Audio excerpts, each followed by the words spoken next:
Assisting today, choir, the anthem was spectacular. What a rendition and an arrangement to that classic hymn we all love and love even more because of you today, Amazing Grace. I want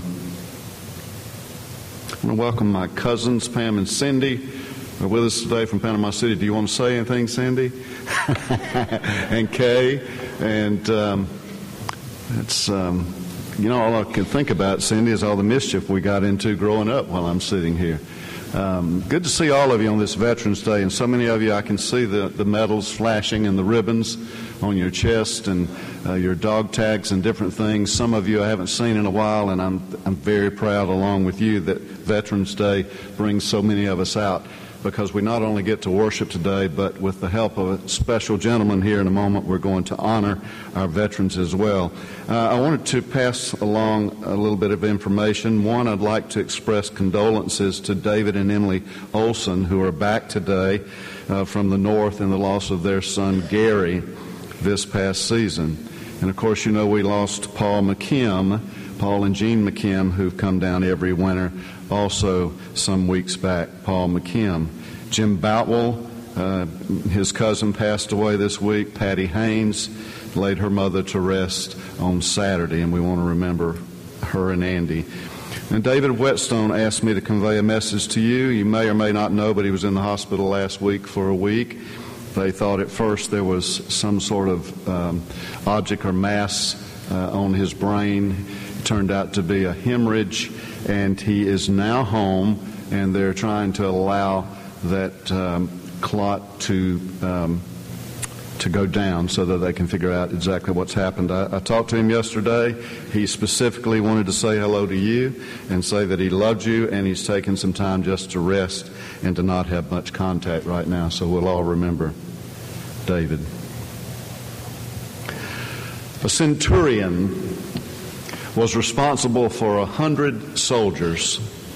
The centurion was likened to a sergeant major. He'd grown up in the ranks for 15 to 20 years, a Roman soldier. This is a story about a soldier.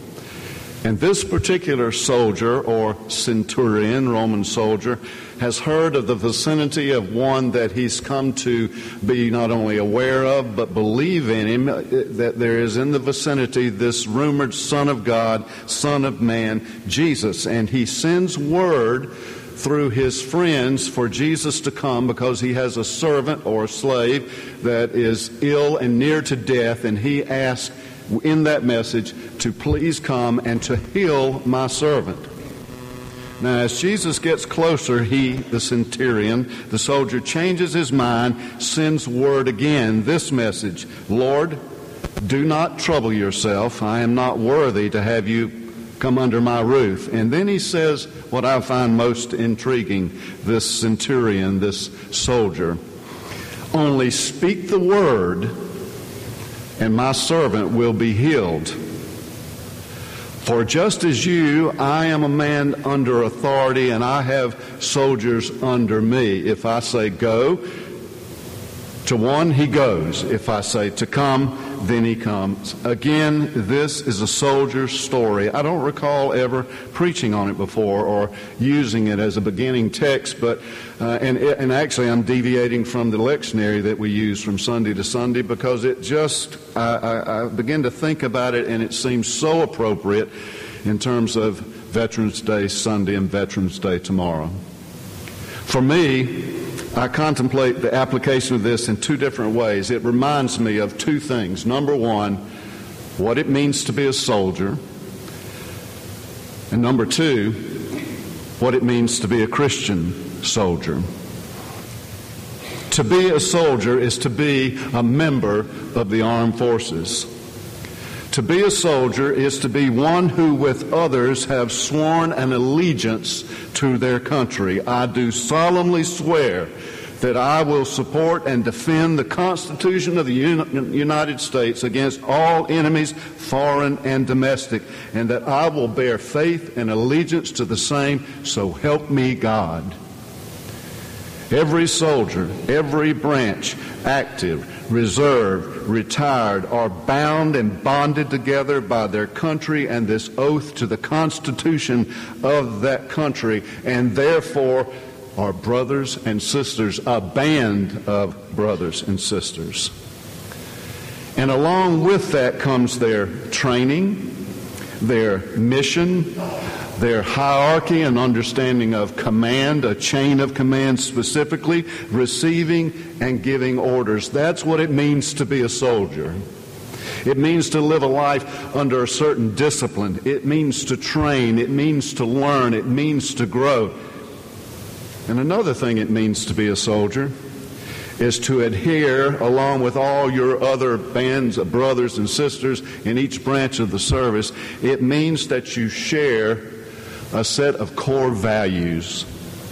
Now, each branch will say this in a different way, but what it boils down to is integrity and character. For example, loyalty, duty, respect. These are soldiers' words: honor, integrity, service, excellent, drawn from all the different branches of the military to share a set of core values. And finally, to be a soldier, it means the readiness, the willingness, and the readiness when called upon to stand and to fight.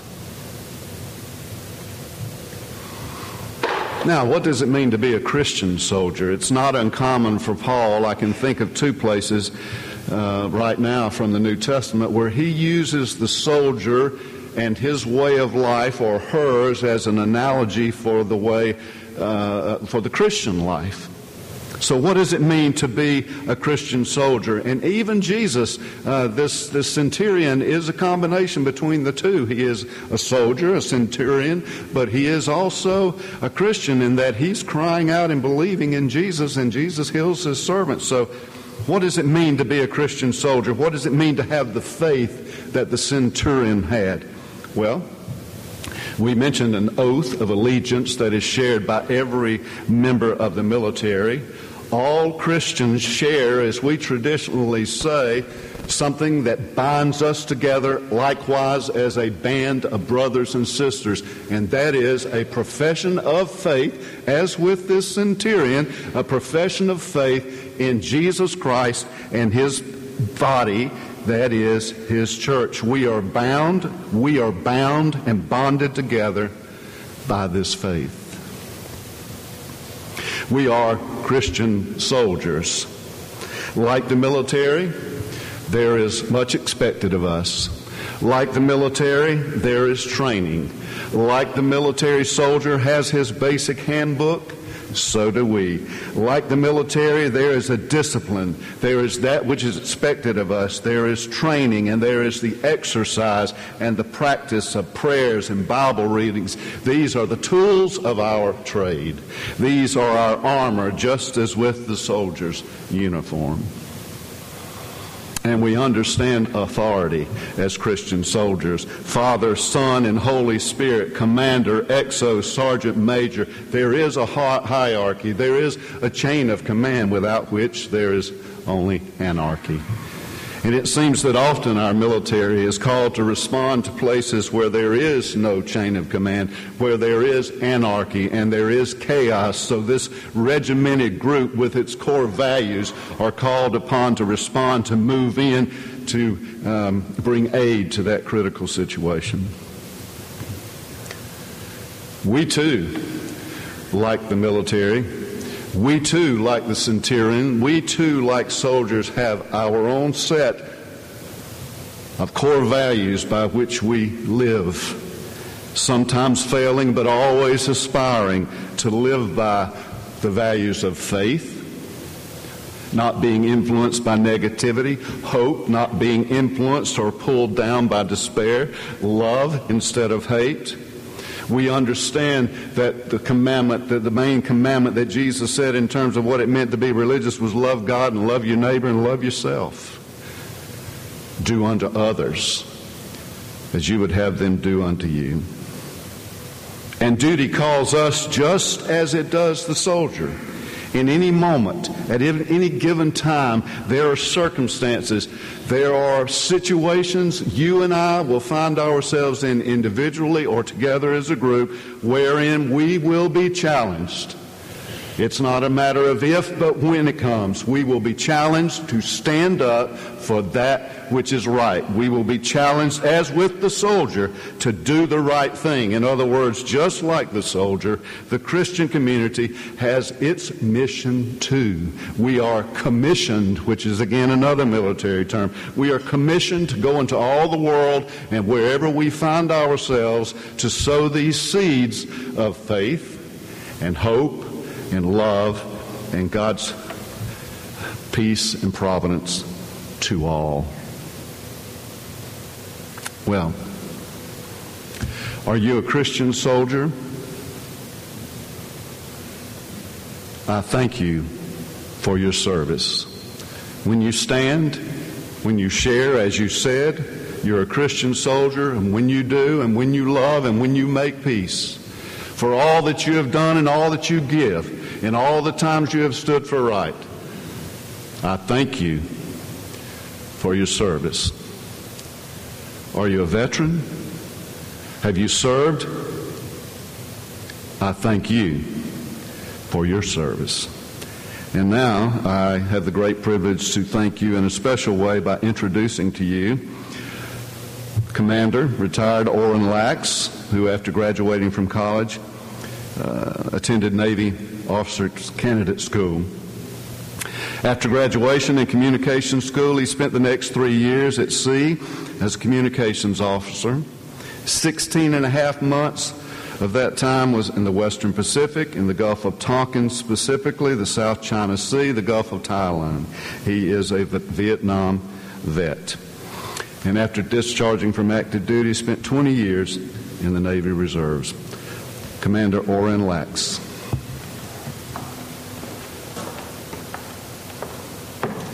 Good morning. First thing I'd like to do is introduce the veterans in the congregation. As I call out your area of service, will you please stand and remain standing until I get through everybody? If you are a veteran of World War II, didn't think there'd be many. Oh, thank you. Korea? Where is he? Is he? Yeah, okay, I see him. Okay. Korea, Vietnam era. Bosnia, Iraq, Afghanistan, any other areas of service that I did not call. Please stand. Let's give these people.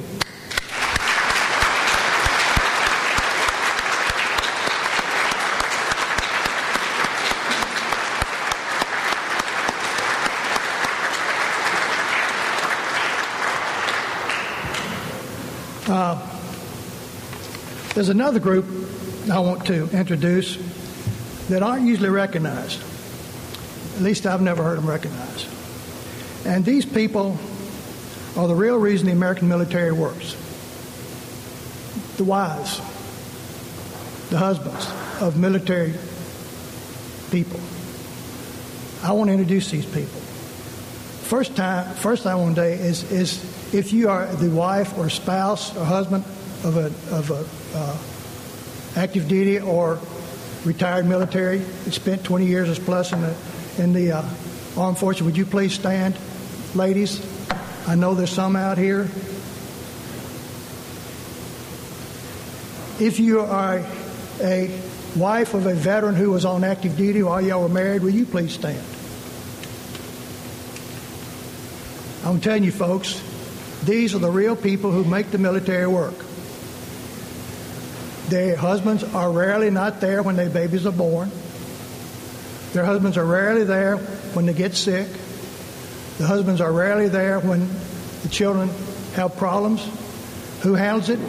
They do. They are there when all the problems arise in a married life. So let's give these people a round of applause.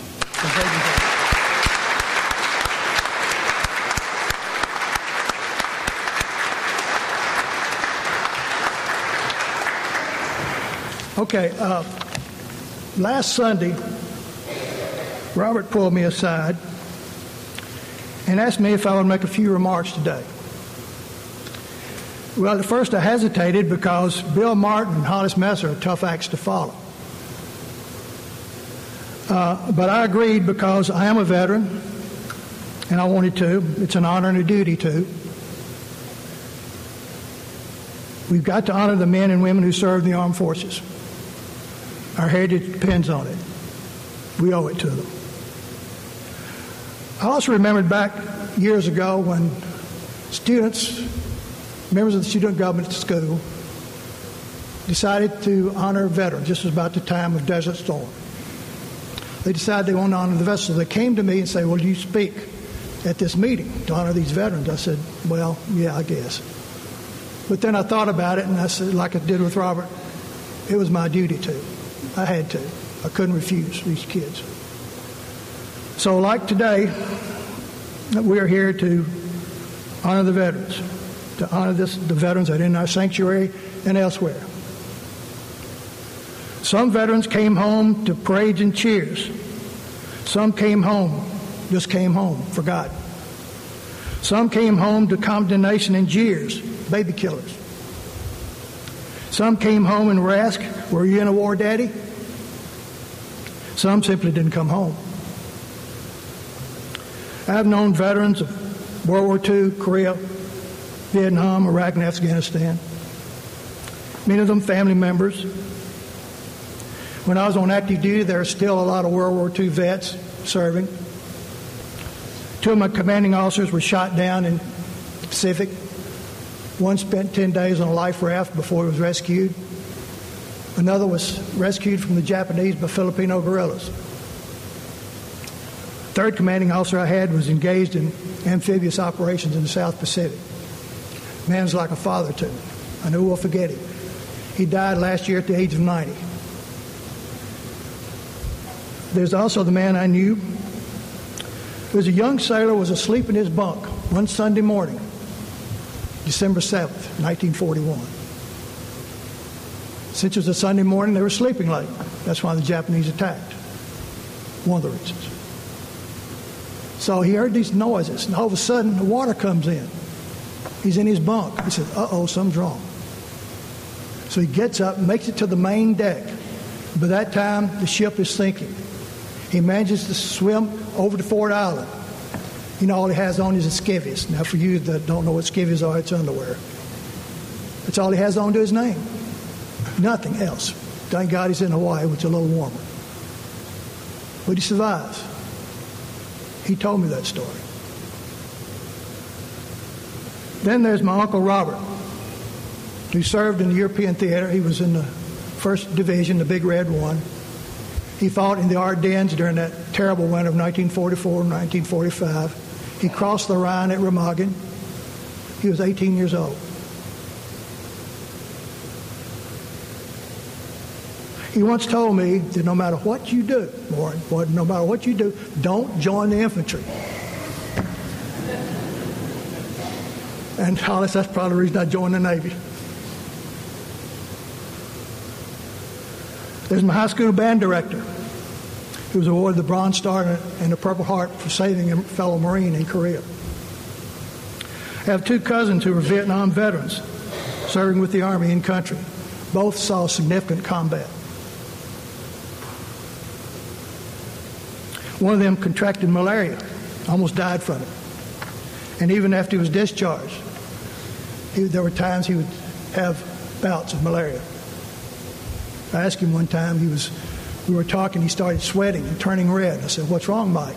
He said, "Oh, it's just malaria coming back." There's a Marine captain I knew that was killed by a landmine. There's a Navy aviator who was shot down in the Gulf of Tonkin. The only remains they could find of him were wrapped in a gray blanket. There's a hospital ship in Da Nang full of wounded Marines. Now, there are people in this sanctuary who saw much, much worse. It was their courage in combat and their courage in dealing with those memories that visit them from time to time that we're here to honor as well. There's a cousin who's a career Army helicopter pilot, flies Black Hawks. He served in both Iraq and Afghanistan. Right now, he's with Special Ops. And if you don't know what Special Ops are, it's pretty dangerous. To them and to all the veterans in this sanctuary, I wish for you fair winds and following seas. Bill can tell you that's an old Navy term. It means good luck. Have a good life. Finally, there are those who do not come home. They're the real heroes. They are buried in cemeteries across Europe, the United States, and Asia. I particularly want to mention USS Arizona. There are hundreds of sailors still in that ship. They'll be there for all time. If you ever go to the Arizona Memorial and stand there and know that a few feet below you there are hundreds of sailors entombed in that ship. Many of them did not win any medals except for maybe the Purple Heart. All they did was to die for the country. If they could speak to you, this is what they might say. This is called Eulogy for a Veteran. The author is unknown. Do not stand at my grave and weep. I am not there. I do not sleep. I am 1,000 winds that blow. I am the diamond glint of snow. I am the sunlight on ripened grain. I am the gentle autumn rain. When you waken in the morning hush, I am the swift uplifting. When you awake in the morning hush, I am the swift uplifting rush of quiet birds in circle flight. I am the soft stars that shine at night. Do not stand at my grave and cry. I am not there. I did not die. Let us bow our heads in prayer, please.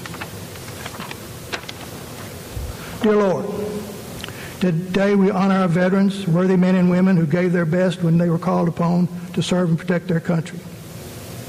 We pray that you will bless them, Lord, for their unselfish service and the continual struggle to preserve our freedoms, our safety, and our country's heritage for all of us. Bless them abundantly for the hardships they faced, for the sacrifices they made, for their many different contributions to America's victories over tyranny and oppression. We respect them, we thank them.